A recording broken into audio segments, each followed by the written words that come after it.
But again, SirVocea Dennis here was taken by the Tampa Bay Buccaneers with that 153rd overall pick. And from what we see here, this guy's, again, freakishly athletic, okay? Just to talk on the pick a little bit more here. Pick 153, you get a backup linebacker.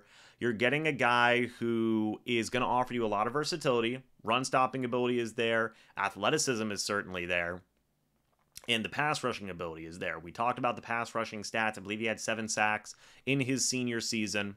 So there is a lot to like there with SirVocea Dennis coming out of Pitt. Second Pitt defender the Buccaneers have gotten. That's very notable as well. Very important to mention there. You look at his pro day, dude had a very solid pro day. A 4.63 40-yard dash, 41.5-inch vertical jump, 10-foot 5-inch broad jump. Dude put up some good numbers.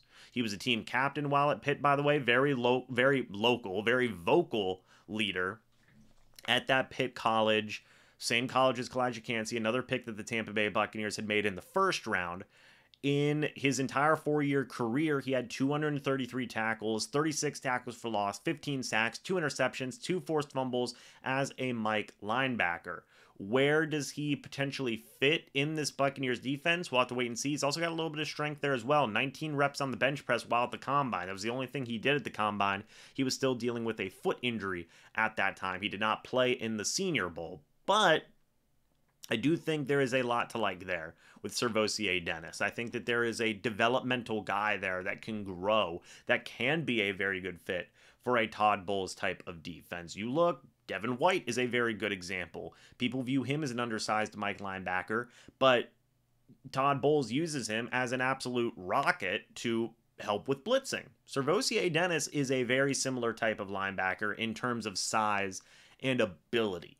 Right? That's important there. Is he going to go out and move to edge? Personally, I don't think so. I think he is a guy that will probably be a guy that stays on the inside, grows and develops behind Lavonte David, behind Devin White as well. We don't know what those guys' futures are going to hold after this upcoming season. He's going to stay back there with KJ Britt as well. Going to continue to work on that pass rushing ability. SirVocea Dennis is at inside linebacker, going to continue to be a pass rushing guy, a run stopping guy. He's got good instincts, a solid leader as well. Just everything that you want in a developmental linebacker. And the Bucs, we've seen them have really good success of developing and drafting linebackers in the past. Obviously, Lavonte David, Devin White, Quan Alexander, Kendall Beckwith, KJ Britt. Those are guys that you've all seen have good moments and successful moments. This guy's also a very good special teams type of player. He's had a vast amount of experience on special teams as well. Any way you slice it, this guy should be able to contribute right away, be it as a backup linebacker, be it as a special teamer, be it as potential pass rusher in some situations.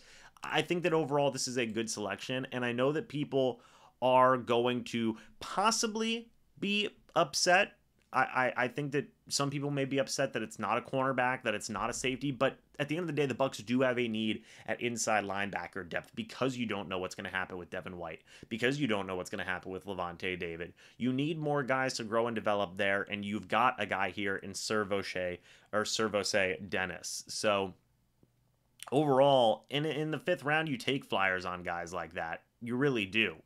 You take developmental guys at positions of safety, linebacker, corner, just really any position in general, right? You can take developmental guys that you can grow and build upon. So that's where you're going to see that fit here for SirVocea Dennis, linebacker out of Pitt. And the Bucs like their Pitt guys, obviously. They certainly like their Pittsburgh players.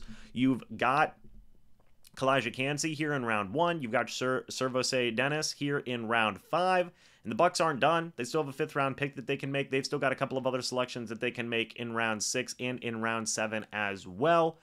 Those are some other positions, some other picks where you're going to see some more developmental guys get picked up. But they've got a new developmental linebacker here to pair up with KJ Britt in the 5th round too. That's not, that's pretty good value, I think. SirVocea Dennis too is also, I believe, the 130 136th or 138th prospect on Daniel Jeremiah's big board, so there is good value there as well. Bucs actually got a little bit of a bargain there, at least according to big draft boards and whatnot. So, yeah, very interesting pick there. Welcome, SirVocea Dennis, to the Tampa Bay Buccaneers.